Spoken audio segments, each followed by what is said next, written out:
the friendship is sharing deal. Because I want one of your McNuggets. And I need some of your Quarter Pounder. There's a deal for everyone at McDonald's. Get one favorite like 10-piece chicken McNuggets, a Quarter Pounder, or a Big Mac, and get another for just $1. Price and participation may vary. Valid for item of equal or lesser value. Luxury is meant to be livable. Discover the new leather collection at Ashley with premium quality leather sofas, recliners, and more, all built to last. No matter how many spills, scuffs, or pet-related mishaps come its way, the leather collection at Ashley is made with the durability you need for the whole family. Shop the new leather collection at Ashley and find chairs starting at $499.99 and sofas at $599.99. Ashley, for the love of home. I'm Karen from Ireland. If you go to patreon.com/partnersincrimemedia, you can get exclusive podcasts, videos, and more. Go on, go on, go on. You know you want to.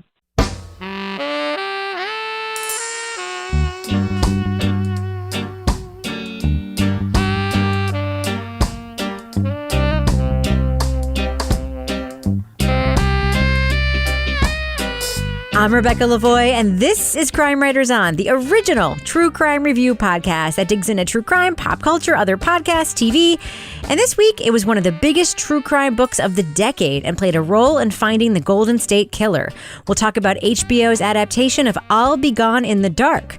We'll also look at the long, slow road of turning a KKK Grand Wizard into a mainstream politician. We'll review the David Duke-focused Season 4 of Slow Burn. Joining me to get that done and more is my real-life husband and true crime co-author, former TV journalist, and newly 50 years old guy, Kevin Flynn. Hello, Kevin. Hello, Rebecca. Happy birthday. Thank you so much. It's so nice. You only look like 50 and a half. You're hard. No, I think I'm pretty well preserved for somebody it's not bad. My now advanced age. Yes. When do you get the AARP card? Isn't the AARP just a lobbying group for old people? So I wanted to send Kevin like one of those singing birthday telegrams, and Ken said they don't do that during the pandemic. And I said, but they'll go on his porch. And Ken goes, why don't you send him a strippergram? I said, I'm not sending him a strippergram. I'll take that. I thought that's what you were talking about. No, like the people that dress up in little outfits and come and sing to you. Yeah. Those are called strippergrams. Yeah. So what did you decide to send him instead? It's a surprise. Okay. Nothing. Oh, okay. Surprise. Surprise. I didn't send you anything. You know what I gave Kevin for his birthday? A $5 bill that I stole from his wallet. That's what he got from his birthday from me. Yeah, it's the same thing I got for Father's Day. Literally, it's the same $5 bill because you put it back in your wallet. I took it out again and put it in your card again. Yeah. Also with us is journalist, true crime author, former defense investigator, licensed private investigator, and certified cat lady, our favorite non-Karen, Laura Bricker. Hello, Laura. Hello, good evening. I am definitely not Karen, despite what my family says. And finally, our captain of woke cynicism, the author behind the noir novels known as the City Trilogy, host of the very popular Strange Arrivals podcast, and our Patreon book club host, Toby Ball. Hello, Toby. Hello, Rebecca. All right, Kevin, you teased something in our Facebook group a couple weeks ago. Yeah. That I think we're allowed to announce now. It's official. We can tell people what is happening. I'm feeling a little bit like weird in the head and like I got a little goosebumpy on my arms. Brace what yourself. Is happening? Crime Writers On is now also going to be a major feature film, a television show on Facebook Watch. Wow! Now, I call it television. It's not really a television show. It's what do we even call stuff like that? Experience. It's the same place that brought us Limetown. No, I mean, technically, yes, it's Facebook and it's the same platform, and you can find it on Facebook. But it's really just more like a video version of our podcast. It is. We're partnering with Facebook Watch. They've asked us to put on 10 episodes. So our next 10 episodes can still be the podcast, and there's going to be a portion of the recorded podcast which will be the video version of the show. Right.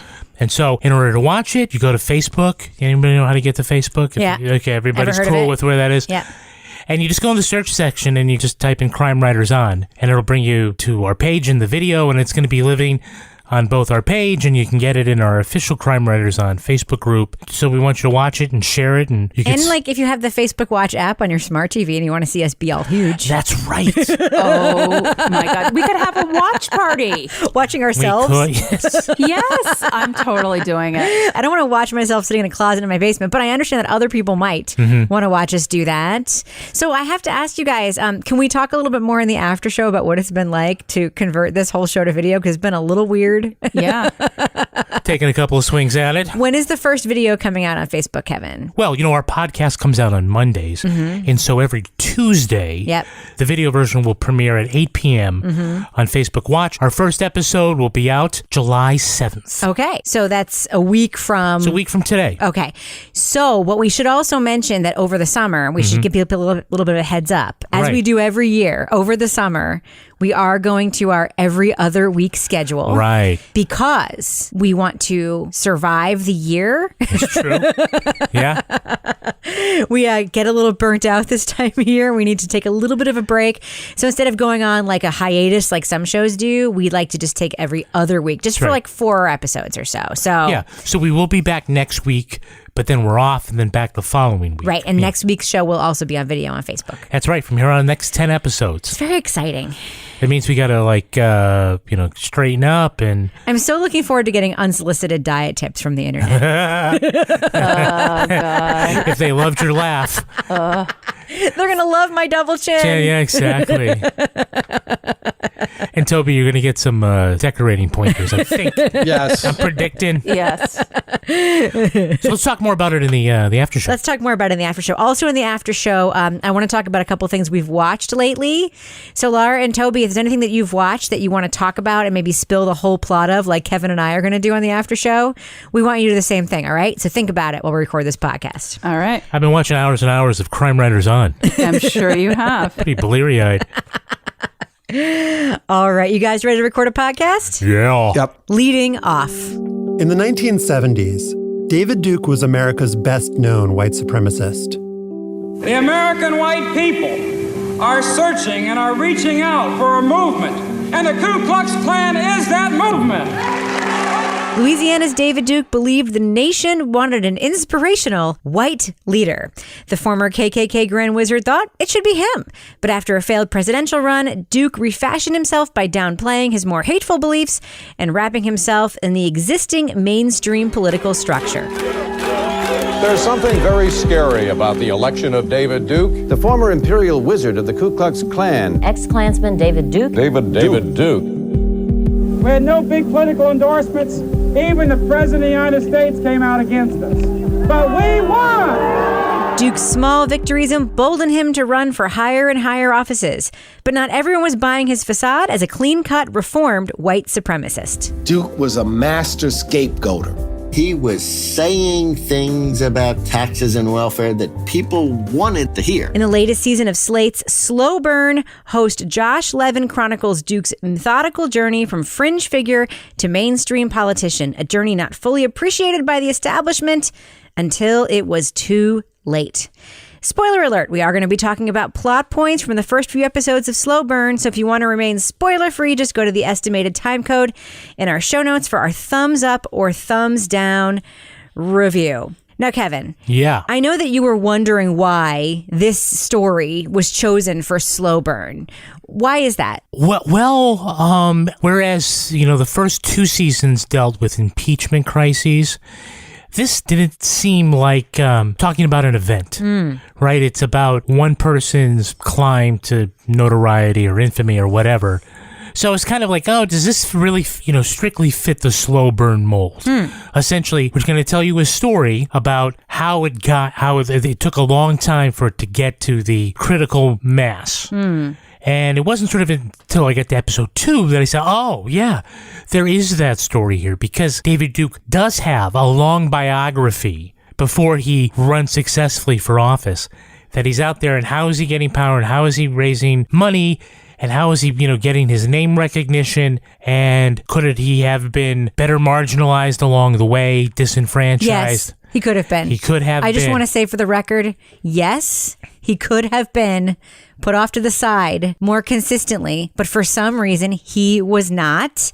Laura Bricker, this is a very timely and relevant podcast. What do you think about the timing of the drop of this slow burn story about David Duke? Well, I definitely think with everything that's going on right now in the country, it's like slow burn has some sort of like magic 8-ball, because clearly they've been working on this podcast for quite some time. But the timing of this podcast coming out as we're in the middle of George Floyd's death and people standing up against racism and systemic racism and groups like the KKK that have perpetuated that is really timely. So I think listening to this, it's definitely something that I feel like a lot of people can get good information out of at the current time that we're living in history. Toby, what do you think of the slow burn nature of this? Because to me, I think a lot of people in America right now are looking around saying, how is it that people can be in public carrying Nazi flags in a parade, carrying nooses around, carrying literal torches,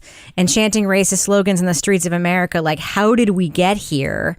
But isn't the Duke story a huge part of the genesis of how we got here and the normalization of David Duke as he kept trying to attain all these political positions? Yeah, I mean, I think what David Duke sort of realized is that, like, there hasn't been a time, at least since I've been sort of aware, where there haven't been sort of these fringe Klan marches or Nazi marches or whatever. And it's usually like 30 guys in robes and then like 1,000 protesters yelling at them. It's kind of a spectacle. But what I think David Duke realized is that there's a lot of people who aren't willing to do that. But if those views are seen as being more respectable, if they are put forward as being acceptable to people, that sort of is a different proposition entirely. So I think what he kind of realized is if I can put a more gentle, isn't exactly the word, but more acceptable face on racism, that there will be people who will be able to say, okay, I'm comfortable being a racist under these circumstances. I mean, he went from being a Klan guy to being a political powerhouse in Louisiana, even though he never won anything statewide. His influence was huge. But wasn't his becoming a Klan guy also a branding thing? Like, didn't he like form a brand new like reboot version of the Klan? Like, yeah, right. Duke thought of the Knights of the Ku Klux Klan as the true heirs to the original Klan, the one that sprung up after the Civil War. In fact, Duke himself invented the group in 1973. The Knights had no history or heritage, and no connection to any of the various Klan factions in the United States. Nevertheless, Duke figured that the KKK name would serve as a kind of tailwind for his career as a professional racist. It wasn't like he brought dead Klansmen back to life. He was just like, oh, I'm going to start this new Klan club. Or he joined as a junior Klansman and worked his way up from the mailroom. No, yeah, right. He decided, like, I am the Grand Wizard of this new Klan club. I mean, and to some extent, and I don't mean to laugh, because obviously this is like a vile, virulent force in American politics and American thought. Yeah. And yes, I will just say for the record, I am a firm believer in the First Amendment. And if you hate people, it is 100% your right to express it. Just because it's your opinion doesn't mean it's not completely fucking wrong. And this is like a great example of both a person things can who be say true. that about. Yes. But I mean, Kevin, do you think the sort of fascination with Duke, during his rise was because he defied what we thought of as the stereotype, like, to use the epithet, like cracker, truck driving, noose wielding, torch bearing, gun toting Klansmen that we sort of remember from, like, the old films that we saw, and that he was, put himself out there as this clean-cut college debate club type. I mean, honestly, hearing that Tom Snyder interview from NBC. What's going to happen if we don't preserve white power? Well, I think we're seeing what's happening right now.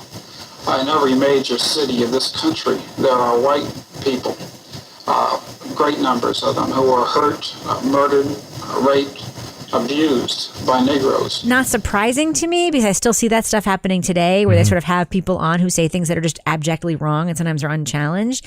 But it was shocking given the timing of it that like Snyder saw it as being provocative to sort of buddy up with him and ask him about his family football games. Was it because he didn't look like what we think of as what a Klan person is supposed to look like? My mind just kind of wandered to, this thought about Face in the Crowd, this 1950s movie about a demagogue, and somebody was talking about it and said, would you recognize the devil if you saw him? Not the one with the pointy horns and the tail, but the one in the clean-cut suit who talked really well, the real devil.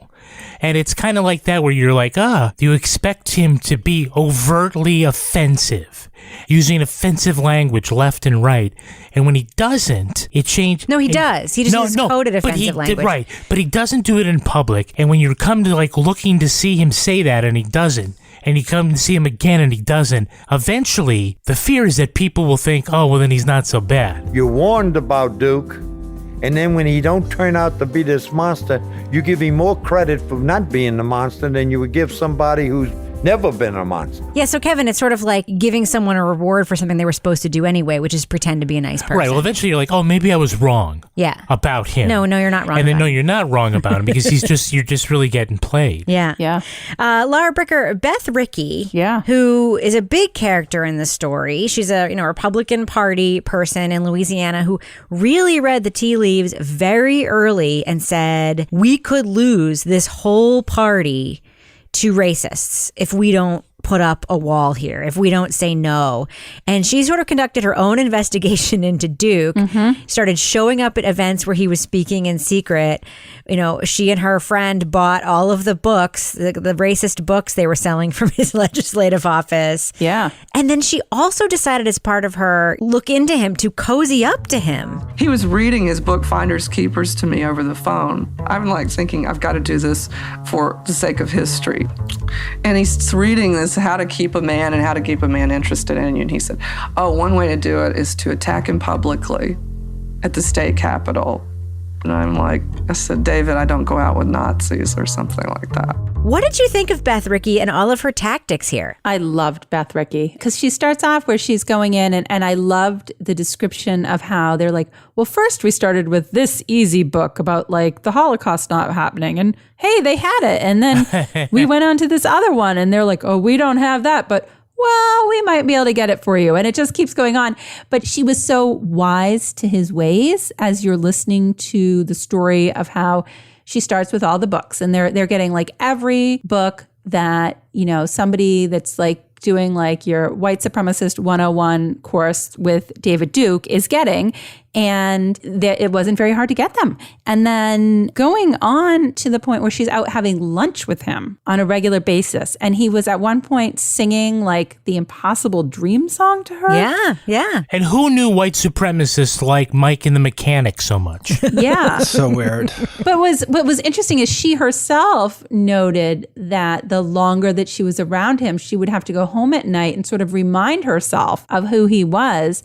Because it was like, I want to call him like the wolf in sheep's clothing, but he's not like a sheep because he's scarier than a sheep. Do you know what I mean? But he's got that same sort of slick chameleon sort of persona going on where you know what he is. Right. His followers know what he is. But he's got the hair going where he looks clean cut and he's like, speaking eloquently and he's covering it up. And so I loved the fact that Beth Rickey saw through all of that. I want to talk a little bit about the politics, Toby, because there's no escaping it. This was also a big thread in 13th, which we reviewed in the last podcast. Heard some of the same tape. We actually heard it. Who was the tape we heard again repeated? Lee Atwater. Yeah, we heard that exact same tape repeated here. You start out in 1954 by saying nigger, nigger, nigger. By 1968, you can't say nigger. That hurts your backfire. So you say stuff like force busing, states' rights and all that stuff.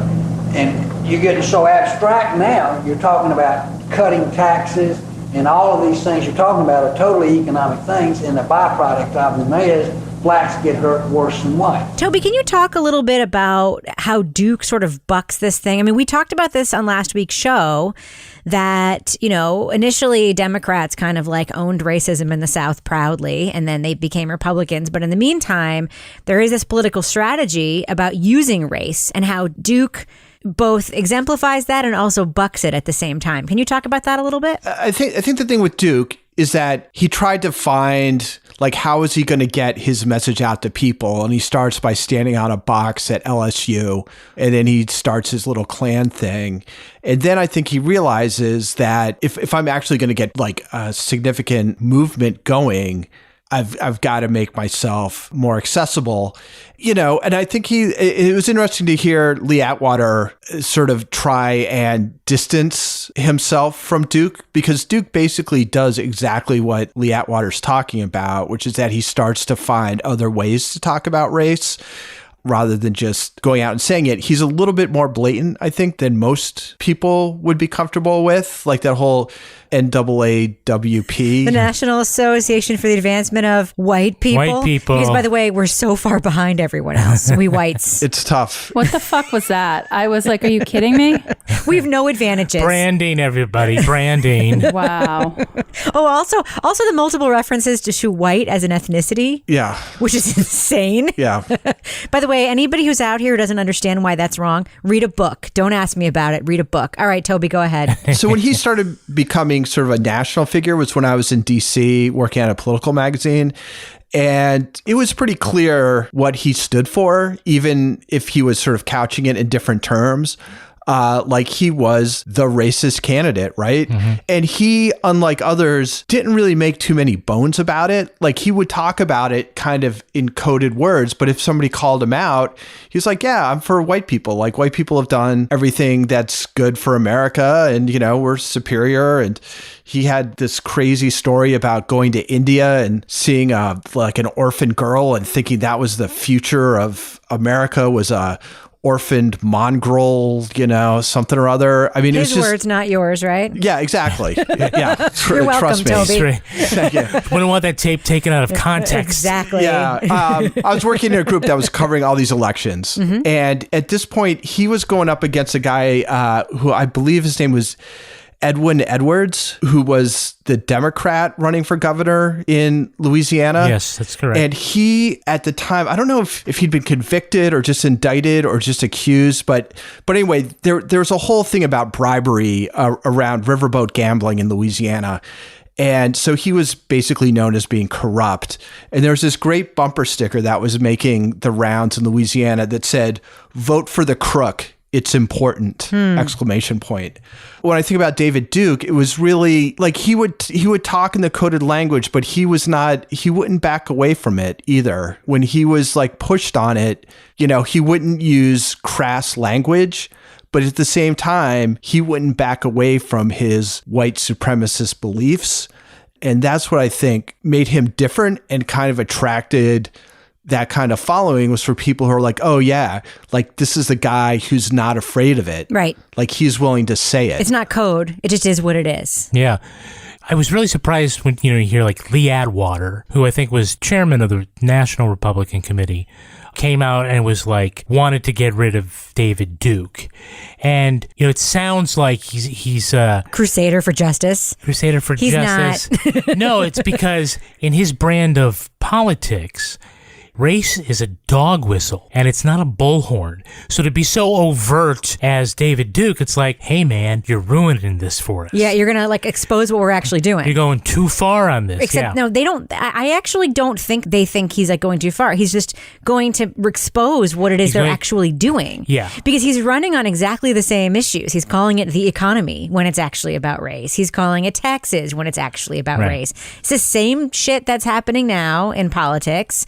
And he was just also saying, and also I hate black people. And also I don't believe the Holocaust happened. That. Right. You didn't have to say that. And Lee Atwater's like, shh, just leave that part of the sentence out, man. Just say the taxes part. It's fine. I really was taken by Beth Rickey. Mm-hmm. And Toby, do you have any idea who Beth Rickey actually is? I just Googled her because they didn't have any tape of her, so I was wondering what happened, and I know that she passed away. Yeah. But yeah. Well, she is the niece of Branch Rickey, who sports fans know Branch Rickey was the owner of the Brooklyn Dodgers. Really? And he signed Jackie Robinson, which was pretty groundbreaking. Right. So the Branch family does have some sort of legacy in the area of social justice and racial equality. And so the idea that she would be confronted with a figure like David Duke makes a lot of sense. Plus, she's, party loyalist. She's, I guess, what would have once been called a Rockefeller Republican, fairly moderate, has a lot of pride in the party, and felt very alarmed by the fact that Duke was going to use the infrastructure of the party system to try to gain power. To be fair, the same thing happened with Democrats in the 50s and 60s in the South. Mm-hmm. So she's like looking at this and saying, I don't want this to happen to my party. Right. And it does. It actually reminds me a little bit of, we were watching Mrs. America, the fabulous show on Prime. It's Mrs. America. Yeah.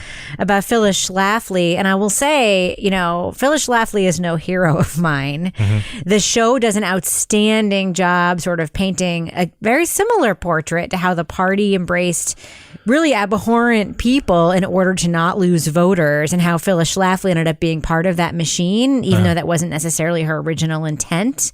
But you see also even Phyllis Schlafly grappling with all these racists showing up. Here she is just trying to push her totally homophobic and anti-feminist agenda. Yeah. And all these racists show up and try to ruin it for her. You know what I mean? Yeah. Well, look, there's also a lesson in political non-aggression, when we talk about at the state level, which party members perhaps object to a figure, but they hold their tongue because the offending politician's currency is actually his or her voters. Oh, I've never heard of anything like that happening in contemporary politics. Do not want to alienate, and they think that they can get. And then you reap what you sow. That's right. Now, Laura, we do hear from this Holocaust survivor who confronts David Duke at the Holocaust exhibit. Can you just talk about a little bit about how Josh Levin weaves her into the story and what's interesting about that? Yeah, well, I think that Josh Levin, as a host, I liked how we were a little bit into the podcast before he talked about his own Jewish heritage and his connection to the story, and why he felt, personally like this. Obviously, this is something that was important to him. But then he's talking about when David Duke goes to this Holocaust exhibit and he's walking around, and everybody that's there knows that he's oh, it didn't happen. Oh, it was exaggerated. Oh, it wasn't as bad as you're all saying. And this woman is tapping him on the shoulder, and he's just totally blowing her off. And it wasn't until the end of the story that Josh sort of says, yeah, and by the way, she's a family friend of mine and I know her very well. Right. Obviously, you need to mention that when it's somebody you know, but at the same time, I think that also, it makes him the right person to be telling this story, I think. Well, it does. I mean, he grew up in Louisiana. We hear about his, realizing that maybe they didn't belong there when all this stuff was happening. Yeah. All right. Well, I think we should do what we do. Let's let our listeners know, should they check out season 4 of Slow Burn from Slate about David Duke. Laura Bricker, thumbs up or thumbs down from this latest season of Slow Burn? Yeah, I would say thumbs up. Not that I thought I would want to listen to anything about David Duke, but given where we are at our current time in this country, I think it's important to listen to the story about David Duke. In 2016, everybody thought Trump wasn't going to get elected. And guess what? He did. And back in 1989, nobody thought David Duke was going to get elected. And guess what? He did. And I think this podcast does a really good job kind of going into the story of how Duke got elected, but also his background. And there's some really interesting parts about his college and Free Speech Alley, where he used to hang out. This podcast, Slow Burn, does it again with a very timely, detailed story that relates to not only history, but our current time. Sounds like Buddy likes it too. Thumbs up from Buddy. Thumbs up from Buddy. Toby Ball, what about you? Thumbs up or thumbs down for season 4 of Slow Burn about David Duke? Yeah, I give it an enthusiastic thumbs up. I thought it was really interesting. There's a lot of stuff that I didn't know.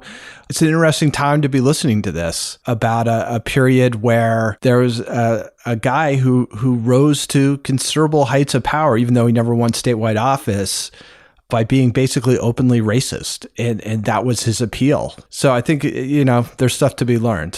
What about you, Kevin? Thumbs up or thumbs down for Slow Burn season 4?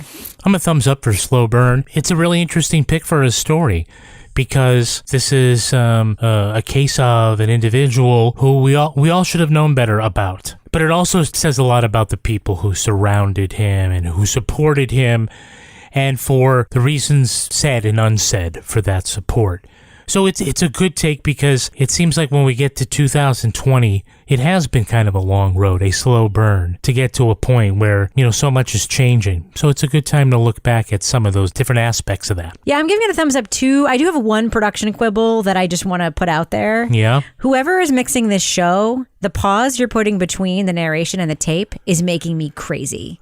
It's like narration and they say what we're about to hear and then there's like a half second and then they play the tape. Kevin, did you notice that? No, only you Anyway, it's making me crazy. Please just like mix your clips a little tighter with your narration. Please. Just want a little more Leon Neyfakh. Yeah, I do like Josh Levin, but I do miss Leon. He's over at, of course, Luminary now, making Fiasco, which is great.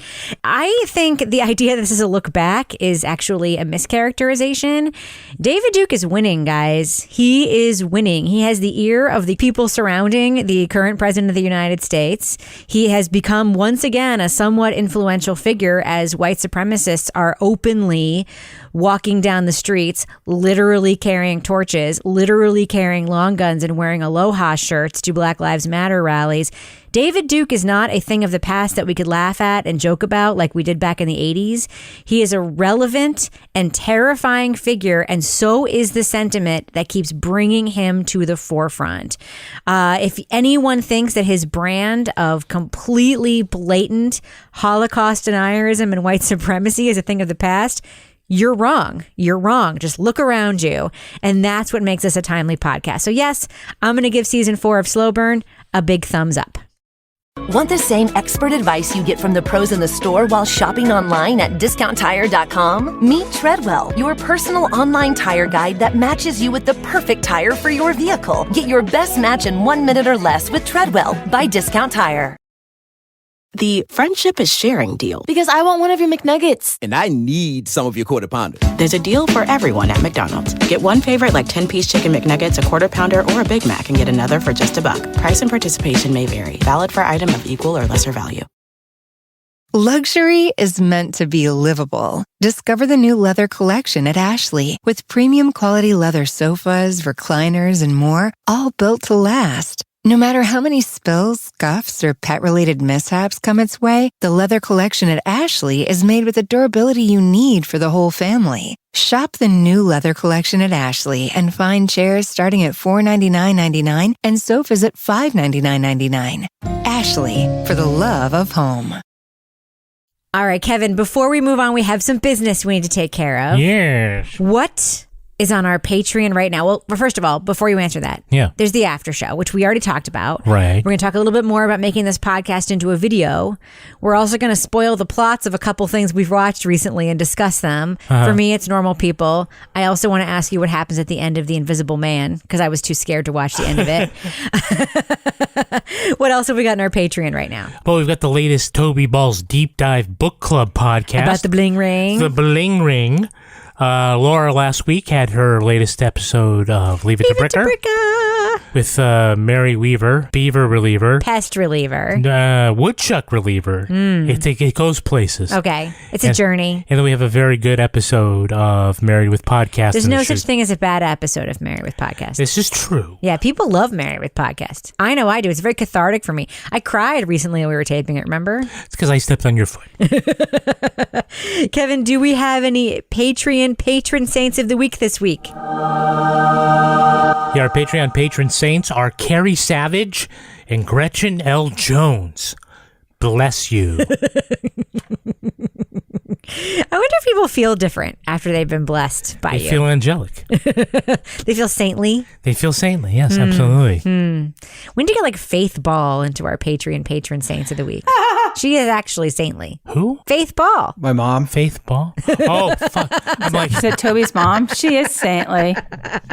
I was like, no, it's Deborah. We need to get firefighter Ken into the Patreon patron saints of the week. Well, you know what they call Fireman Ken at my old job? They used to call him long-suffering Ken because of his life. Because of his life with me, they'd be like, "Oh, there's long-suffering Ken," because he has to live with Laura. That's not good for your brand. I know, that sounds Laura. about right. I know. I don't like that. I know. That sounds sexist. I was like, listen, long-suffering Ken has an exciting life because I'm around. I'm just going to say. Right. It would be much more boring if I wasn't here. I got him the best Father's Day shirt this week. I just have to tell you all what it said. What it said. Did anybody see it? No. Oh. It was customized. It said, "Dear Cat Dad, Thank you for being our dad. If some other man was our dad, we'd piss on his shoes, claw his face, and go find you. Love, Rocky, Felix, and Zelda. Nice. Wow. Will he be wearing that shirt to the firehouse? Well, I kept finding it put in various like places around our house. And I was like, the trash? I was like, why isn't that going upstairs? Why is it like in this little corner in the kitchen? You know, the custom t-shirt seemed like a really good idea at the time. And then you realize I should have just made a coffee mug. Yeah, pretty much. Toby, did you get anything good for Father's Day? My setup for actually doing podcasts, and even more so for doing the new Facebook thing, is not particularly good. So I got a new desk. Nice. To get the setup going on. Yeah. Nice. Wow. Very exciting. Kevin got $5 that I stole from his wallet and put in a card. Such a bitch. You have gotten some very fancy gifts this year. It's true. I know. I got this nice watch. Yes. You got a trip to Ireland that you weren't allowed to take because of the pandemic. So I'm in my mind, I'm there right now. So let's be real. That $5 has the same value as those other things because we never get to leave the house anymore. All right. Should we continue on with this podcast? I would prefer it if we did. Let's do it. We were awakened by a voice and a bright light. It was a real sense of evil in the house.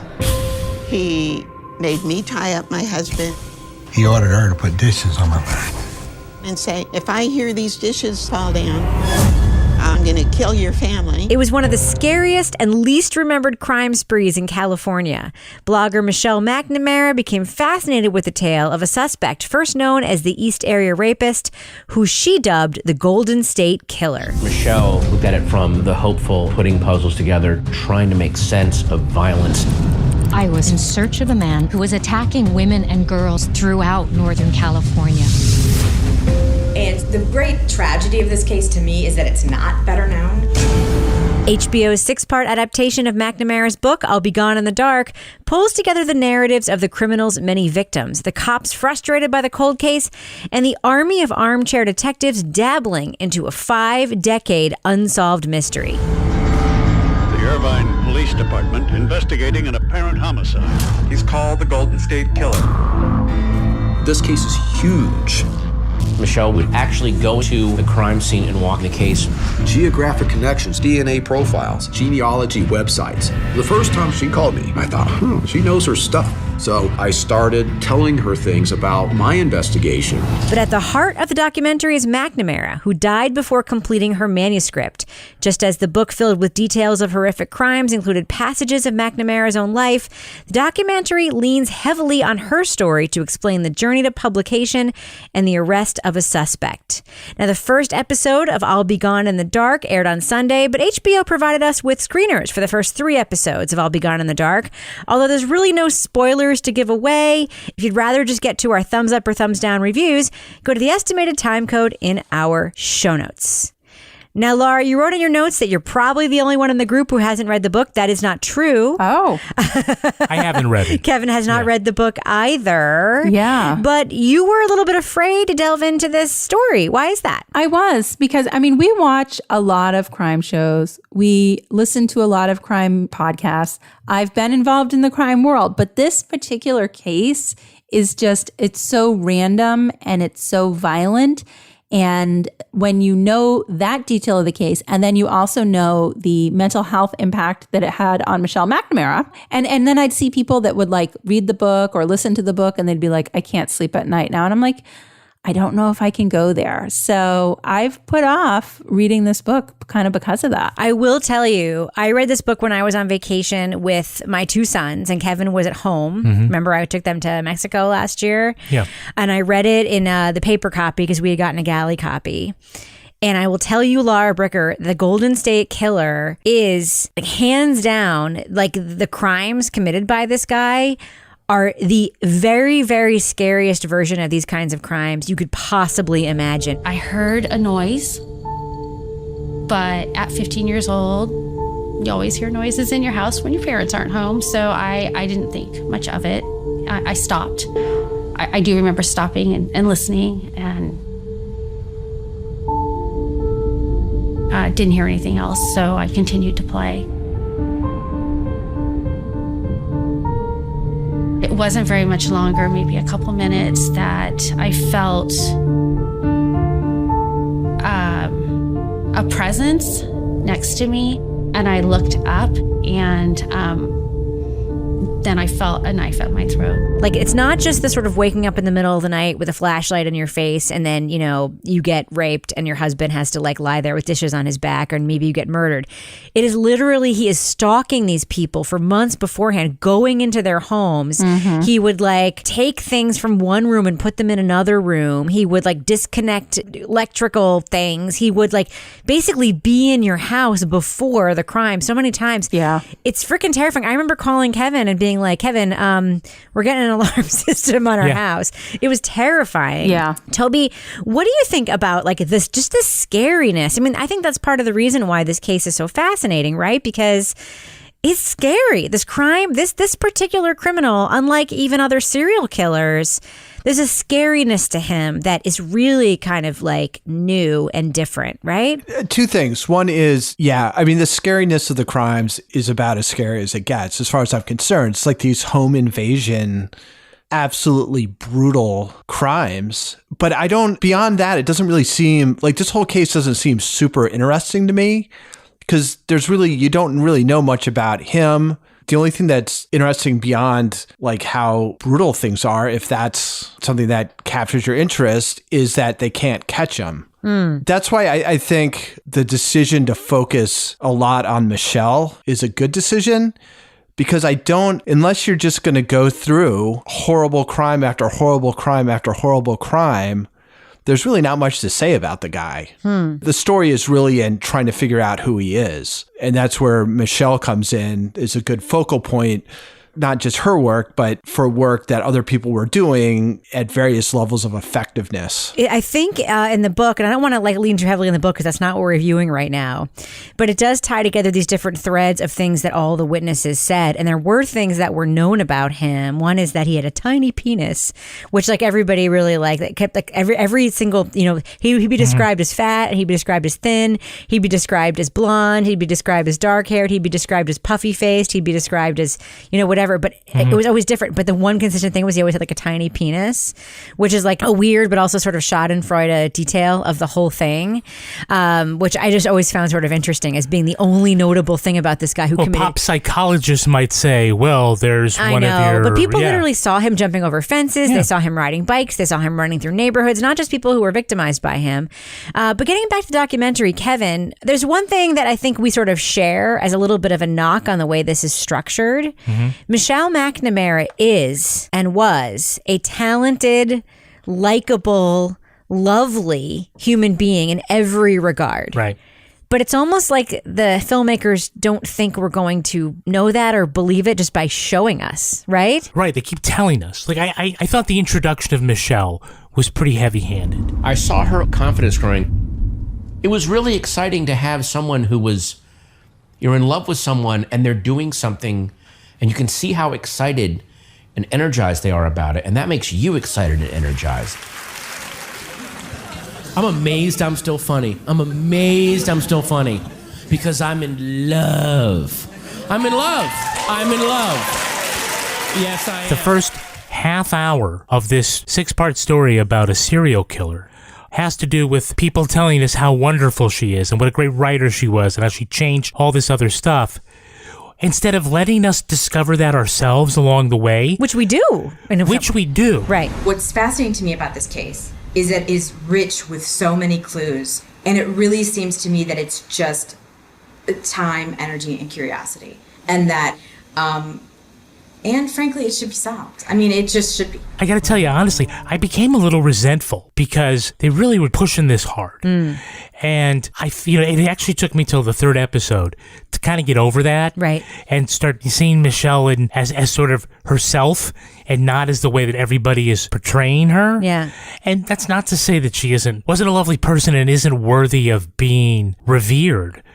It just came off like too much of a Valentine. Yeah. for what the subject matter is. Now, it's important because, I see that was one, from what I hear from everybody, that was one of the more important elements of her book, was the biographical stuff. Right, but she doesn't talk about how wonderful she is in her own book. No, this is true. No. But she shows it in the book, and I think the documentary shows it. As opposed to telling. Exactly. Show and don't tell, and there was a lot of telling right off the front. Like, I love Patton Oswalt. I don't know if we had to see all of his routines, talking about how wonderful his wife is. By the time we get to the third episode, where we've had some time to live their lives, that we see them as both, I think, is who they are. Lovely people. Lovely people. And he's very supportive, and she is determined, but also very loving. I just wasn't crazy about the way that was handled. I actually agree with you. And it's funny because I loved the book. Mm-hmm. And I actually, I know some of the people who worked on the book and who've worked on the case and the story, and I really like all of them. Mm-hmm. And it really is astonishing to me, like her talent for not just for writing, but also for actual investigating. So much so, and we'll talk about this in a second, that all these cops were cooperating with her, which you and I know is rare and really speaks to a specific kind of trust building. Yeah. So she does, in the book, she does show that she is a trustworthy, deep, kind of scarred and interesting and layered and sad person. Uh-huh. And the documentary does show that. And so I actually would have cut that whole it almost felt like, I know that Patton Oswalt has the rights to the book. It almost felt like that Liz Garbus felt like, I want to set it up this way to make no mistake about it. But you can't make a mistake about it because she actually was all those things. I actually found that a little bit of a flaw too. Laura, were you surprised that Michelle McNamara, for all intents and purposes, an amateur investigator, an at-home investigator who's scouring the internet at night, who's writing a blog, celebrity connections aside, was able to gain the trust of so many, not just cops, but witnesses? Like you and I both know, that's how almost impossible that is. Well, I think that it didn't happen overnight. When we see her establish a connection with Paul Holes, and, he is investigating the case, and she calls him, and he says he was quite reticent to talk to her. But she did what I think any good journalist, investigative reporter does, that is doing the job in a way to kind of nurture sources and cultivate sources. She just kept talking to him, and she'd tell him, you kind of trade information. And that's one of the ways when you're a reporter and you're out working a beat that you start to get information out of your sources. You find out some information and you share it with them. They may not share information with you for a while, but you keep going back and sharing information with them, and you have credible information. Eventually, they're going to start to give you a little nugget of information. And we saw that dynamic grow between her and this particular investigator. But also with the woman, I loved the citizen detectives, the social worker. Oh, yes. Yeah. So what you're thinking is that I could sit there. I could sit there and go through them. Okay. I just can't let them leave my hand. Right. How many pages are there altogether? Probably 4,000 or 5,000. Oh my God. Yeah, it's big. Yeah. It's all the rapes. Right. It's all 50 rapes. Wow. I should make a trade with you today. You let me take this today, and I'll let you take the cases today. Well, and then we give them back. I would do that. I would do that, but we have to give them back. I can't believe I'm doing this. But she was like the gatekeeper to a whole nother part of this story. And that took some time. So the way that she introduced herself to them was like, hey, I noticed you on this forum, and you seem to make good points, and you sound, reasonable. Basically, you don't sound crazy. But she said it in a more diplomatic way. And again, it started this sort of back and forth relationship to the point that then when they're meeting in person and the social worker has all of these police files, at first she's like, there's no way you should be seeing these police files. And she's like, you know what? I trust you. Take the files. Toby, one of the things that was interesting to me about the way this is put together, obviously, with Patton Oswalt sort of being in it and part of it, and, the kind of, her family is in it and part of it, they have access to a lot of Michelle's personal materials. They have access to her draft. They have access to her voicemails.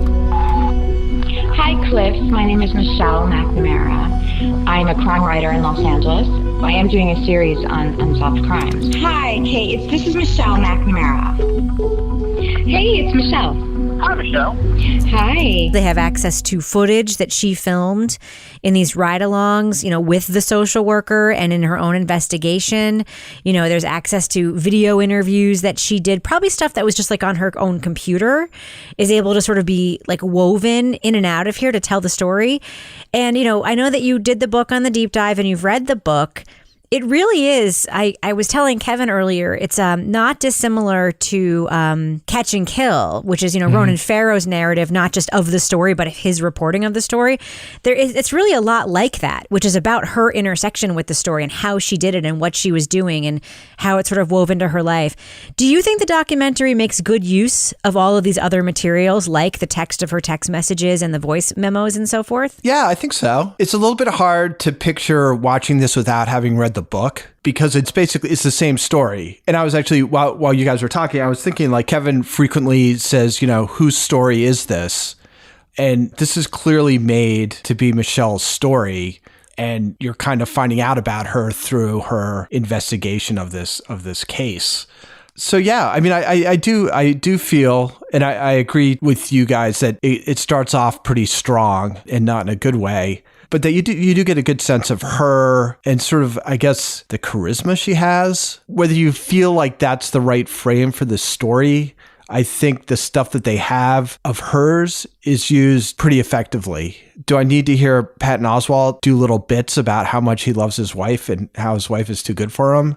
I'm not sure what that added. Could you get more of a sense of their relationship just through these texts that he sends her, where he's being really supportive in these situations where it's probably quite frustrating that she's, so single-minded on this stuff. And, I guess part of this comes from reading the book, but that she, to the exclusion of other things that you would expect your partner to be kind of around for. And they bring up the thing about Thanksgiving, where they're having Thanksgiving dinner, but she's going to go up and work on her stuff. And her friend cooks everything at her house. Right. And that's not a one-off. Like, that's happening all the time. But Patton Oswalt is like, at least the examples they show is like very encouraging and very, supportive of those decisions and doing whatever he can to make that work. I found that very moving, actually. There's this whole passage where he says, I recognize in you some behaviors that I had when I was finishing my book. And you think he's going to talk about like something else, something maybe not positive. Yeah. But instead, he's like talking about the fact that she's letting herself be distracted by taking their daughter to soccer and making dinner. And he's like, I've got all of that covered. You just go finish your book. I found that I almost like burst into tears when I saw that. I'm like, that is the kind of support that like most marriages don't have. Yeah. And it just felt so wonderful. Just Thanks, Patton, for ruining it. I know that. For us. But there is also the sense of dread because, the one criticism I had around the narrative about Michelle McNamara when the book came out was, and I don't want to I obviously don't know all the facts, but I feel like the documentary is going there. She died of an accidental overdose of a combination of drugs she was taking. And one of them was fentanyl, which we all know is like an incredibly deadly narcotic. She was also taking Adderall and, Xanax and all this other stuff. She had this like cocktail of drugs she was taking. And we see in her text messages here that she was using them to sort of like stay on task and to sort of stay present and all that stuff. You do sort of get more hints about kind of the dread of what's going to happen to her in this than I was expecting. And I felt that at the end of episode 3. But to me, that's important because that is part of the story. And I do feel like after she died and when the book was finished by Paul Haynes, who's in the documentary, who when you read the book, it's just, Laura, I'm just going to spoil one thing for you about the book that's so extraordinary. Yeah. The parts that Michelle wrote, she talks about working with this online sleuth and she only identifies him as the kid. Yeah. Because she has no expectation that she's going to die, obviously. Yeah. And the idea is that he's doing research and he's doing all this data work and he makes all these maps and all this cool stuff. And then she dies and he ends up writing the rest of the book. Oh. And it's extraordinary because he sort of comes out of the gate and identifies himself. He's like, my name is Paul. You may know me as the kid. He didn't say that exactly, but it's an extraordinary moment, like in the book itself. Yeah. Good thing he could write. But because of the way the book was brought to press, I really do feel like we didn't talk enough about how she died. And I really hope the documentary goes there. I'm sorry if that's too dark. It seems to be signposting that it will. It's important. That it's going to deal with that. But to me, it's also something that like her death can tell a story in and of itself that is important. Well, if you want to make this adaptation Michelle's story, then you have to deal with that and deal with it honestly. Because, what is it we always say? When you do a piece of nonfiction, you either betray your subject or you betray the audience. Right. And so, are they going to betray Michelle by telling all of her secrets? Or are they going to betray the audience by holding them back? Well, I was going to say, I think that they are doing a good job foreshadowing that this is where we're going. I mean, you have Patton talking about when in the middle of the night, she wakes up and she's like, such a light sleeper now, and she'll like run out of the house, or she jumped up and she's on like high alert. And then there was another part where we're talking about who left the door unlocked in the house and don't leave the door unlocked in the house. And then towards the second half of that third episode, we were seeing a lot of signs that they were going down the road of being, I would say, fairly forthcoming about her mental decline as the research into this book gets even deeper than she was before. And I felt like that was exactly where this was going. I mean, I honestly, I'll say it again. I don't think there's anything shameful about the way Michelle McNamara died, but I think it's a story that's important to tell. Agreed. Because those drugs are available. They are prescribed.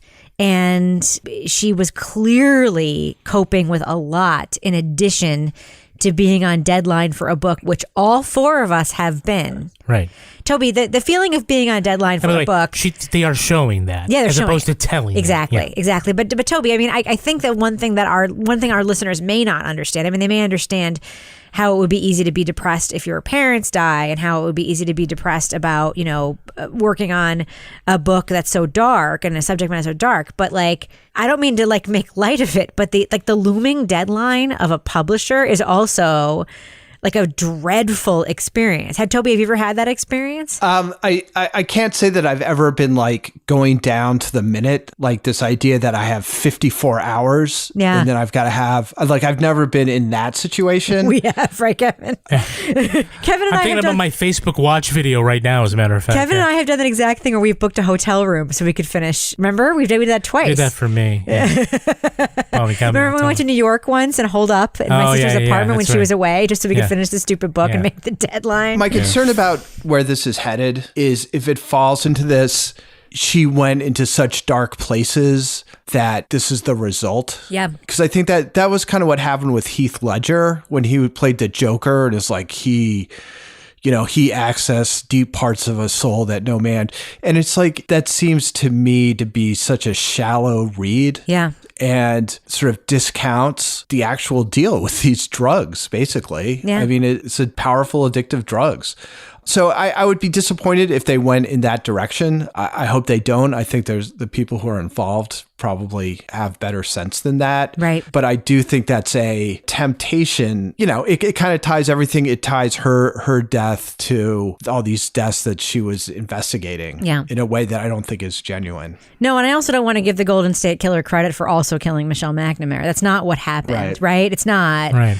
And she was clearly a wonderful and warm and smart person who took the role of armchair detective to a place from it being not important to a place where it could actually make a difference and be important. And she actually elevated the role of these actual armchair detectives doing good work. I think about the Bear Brook armchair detectives. I mean, these cases are very tied together. A lot of the same folks. Yeah, a lot of the same people. Here, a lot of the same people are involved in both cases because, of course, the Bear Brook case is the one that developed the one that at first used the technique that ended up solving this case. Anyway, well, we should probably do what we do. Let our listeners know, should they check out I'll Be Gone in the Dark, new 6-part documentary premiering on HBO just this week. Laura Bricker, what do you think? Do you think our listeners will enjoy this documentary? Thumbs up or thumbs down for you? I think that our listeners will enjoy this documentary. I would give it a thumbs up with this sort of, I don't want to call it trigger warning, but just a warning. It's pretty intense in terms of this particular crime, this killer. and the emotional impact that it has on Michelle as she is researching this case and really becomes totally immersed in it. So it's pretty heavy. It's well done. I loved the use of the computer where they showed like searching and typing, and they had a good sort of B-roll that they used while the person was narrating and while she was narrating in her own voice.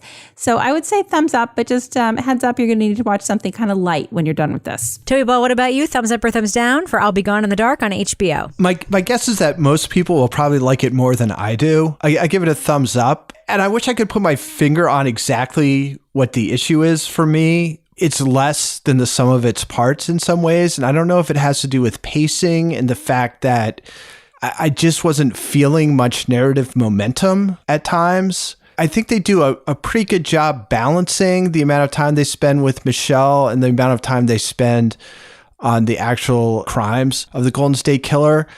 But it wasn't the kind of thing where when it was over, I was like, oh, I can't wait till the next one. So I give it a thumbs up. I think it's well done. I just kind of feel like there was something that was slightly off, and I think it's probably that sort of inconsistency of pacing with these two main streams that they have going in it. What about you, Kevin? I'm feeling better about this now we've talked about it. Also, we've talked it out. Yeah, I mean, I went all three ways, up, down, sideways. While watching these episodes? While watching these episodes. Like when it gets to the meat of the cases, it's where it really hits its stride. Unlike, Man in the Window, that podcast, this really achieves the horror of the crimes with some really thoughtful interviews with so many of the victims, and you get to see the different ways that they've sort of processed it and handled it. In general, I'm uneasy with stories in which it's portrayed that the most interesting thing about the crime is that someone is writing about it. The nonfiction writer's journey is sometimes a really great way to tell a story, like Catch and Kill, All the President's Men. You got to get to see the procedure behind it. That can be an interesting way to frame it, so long as it doesn't get too self-absorbed and self-congratulatory. I haven't read the book, so I'm not burdened by having read it, but it just seems that it's been a real challenge to bring to the screen some of the better works of true crime from the past decade, that they've been really uneven. And the best stuff has been the little-known stuff. So I don't know about this one. I'm going to give it a thumbs up just because I don't want to pan it. Yeah, I like it. I'm going to give it a thumbs up. I think Toby's description is apt. And here's the difference between, say, a Catch and Kill and this documentary. Yeah. Michelle McNamara died. If this had happened, if she had finished this book and published this book, and this book had been made into a documentary, I guarantee you, having read Michelle McNamara's book, that the in-your-faceness of the Michelle McNamara stuff would not have been the way it is. Probably the director would have said, you have to be in it, just like the publisher did. Yeah. You have to be in it. Your journey is part of it. I've had that. The publisher tell me, put your story in it. I wasn't comfortable with that either. I mean, I actually kept thinking as I was watching this how deeply uncomfortable she would be. Yeah, and we hear her with say this that. because I read the book and she was uncomfortable being in the book, and she writes that in the book. Right. And the drama of meeting a deadline is not equivalent to the drama of a prowler coming in to rape exactly. you. Yeah. And I do think that one of the things that Toby talks about the pacing that's interesting is that, so in the book, there are all these moments that are climactic or like cliffhangery. Yeah. In the book, this cliffhangery. Yes, I like that. A great example would be the cufflinks. Yeah. In the book, it's immediately dispelled. Like she finds the cufflinks, she thinks she's onto something, but what that's really about is her getting in inroads with the cops, and she almost immediately finds out that they're not the right cufflinks in the book. But in the documentary, they actually make it a cliffhanger at the end of the episode, like maybe she found the guy. Yeah. So they are sort of drawing out these Michelle lines like fatter and deeper than they need to be. I actually think a more understated telling of her part of the story. The text messages are incredibly affecting. Patton Oswalt's interactions with her are affecting. The most affecting part of it is the cop from the 1980s who we see in the moment and then we see in the first person in real time. The one with the giant hair. Oh, she's incredible. That stuff is affecting. The victim stuff is affecting. And I do think the pacing doesn't match. I think that they should have done a better job sort of matching the pacing of the book. Michelle is part of it on its face, so you don't need to be so upfront with it. That being said, I really do like it. I loved the book. I'll love anything that comes from this book, so I'm going to give it a thumbs up. Want the same expert advice you get from the pros in the store while shopping online at discounttire.com? Meet Treadwell, your personal online tire guide that matches you with the perfect tire for your vehicle. Get your best match in 1 minute or less with Treadwell by Discount Tire. The friendship is sharing deal. Because I want one of your McNuggets. And I need some of your Quarter Pounder. There's a deal for everyone at McDonald's. Get one favorite like 10-piece chicken McNuggets, a Quarter Pounder, or a Big Mac and get another for just $1. Price and participation may vary. Valid for item of equal or lesser value. Luxury is meant to be livable. Discover the new leather collection at Ashley with premium quality leather sofas, recliners, and more, all built to last. No matter how many spills, scuffs, or pet-related mishaps come its way, the leather collection at Ashley is made with the durability you need for the whole family. Shop the new leather collection at Ashley and find chairs starting at $499.99 and sofas at $599.99. Ashley, for the love of home. Now it's time for my favorite part of the podcast, a little something I like to call the crime of the week. There may be lots of good places to store your dead iguana, but the freezer at your pizza joint is not one of them. Inspectors say they found the 80-pound reptile in the deep freeze at Pizza Mambo in West Palm Beach. Employees say a customer gave the iguana to the owner as a gift. It's unclear his intentions, but iguana meat is considered a delicacy by some who purchase iguana sausages and burgers. Ugh. The lizard sickle was kept in a small freezer chest away from the rest of the food served at the restaurant. But it made no difference to the health inspectors who say there were 26 other violations. They found unsanitized utensils and food covered in mold. There were also signs of mice and roaches, which makes one wonder if a live iguana may have been more helpful than a dead one. So panel, if it's such a delicacy, why not corner the market? What other reptile-inspired items will soon be on the menu? Laura Bricker, what do you think? Well, I'm going to go with some insect items on the menu, quite honestly, because I don't know about the reptile thing. It kind of freaks me out. What comes into our house every spring that is a big nuisance? Stink bugs. Oh, yes. Well, apparently in Mexico, they actually eat stink bugs, and there is actually a festival honoring stink bugs, which are believed to hold medicinal as well as aphrodisiac effects. Nice. Along with high amounts of protein and minerals. They can be dipped in sauce and served live, where the odor of the stink bug is something that only some can fully appreciate. So I think you might have a little side of stink bug with your iguana. I got to say, Laura, you're quite the pitch man for those stink bugs. She's like, they can be served live. What about you, Toby? What other reptile-inspired items will soon be on the menu? I don't know, but I'm sure you can wash it down with some Gatorade. Oh, very good. What about you, Kev? What do you think? Gecko and avocado toast. Oh, Nice. You're not going with a rosy maple moth on a waffle cone? It's not a reptile, Rebecca. That's true. Everything's a reptile to me. Yeah. You can say frog legs. Amphibian. All right. We should probably end the show on that note. But before we do, Laura Bricker, do we have a cat of the week this week? We do. And I'm going to preface this by saying I picked a cat of the week because there was news this week in the cat world, people. Yes. There was a study conducted at Colorado State University that said that women are less likely to date men who like cats. Woo! What the hell? I don't disagree with any of that. Smoke some more weed out there because I would definitely like some more cats in my life.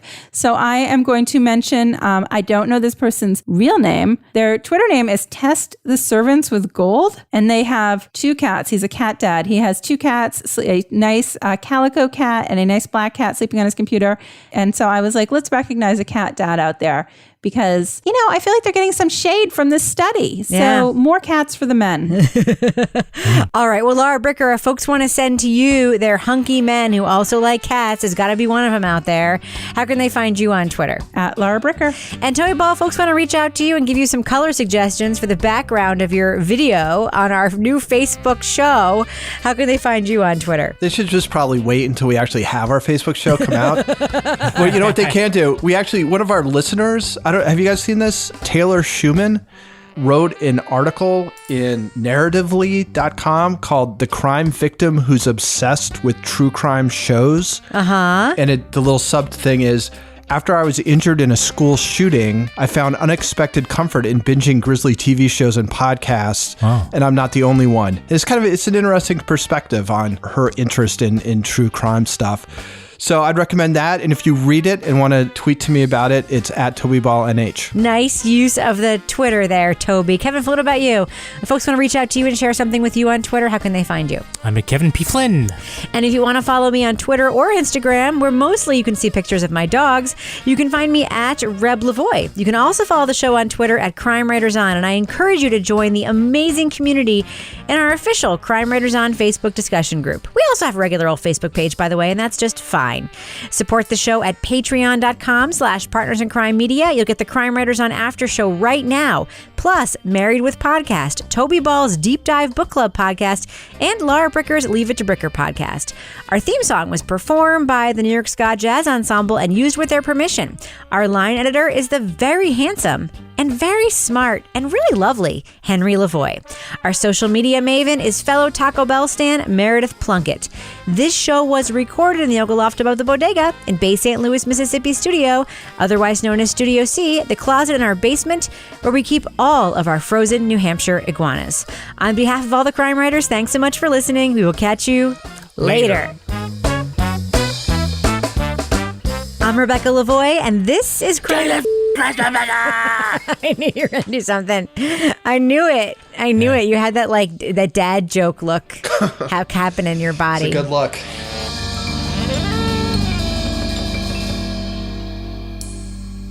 Partners in Crime Media.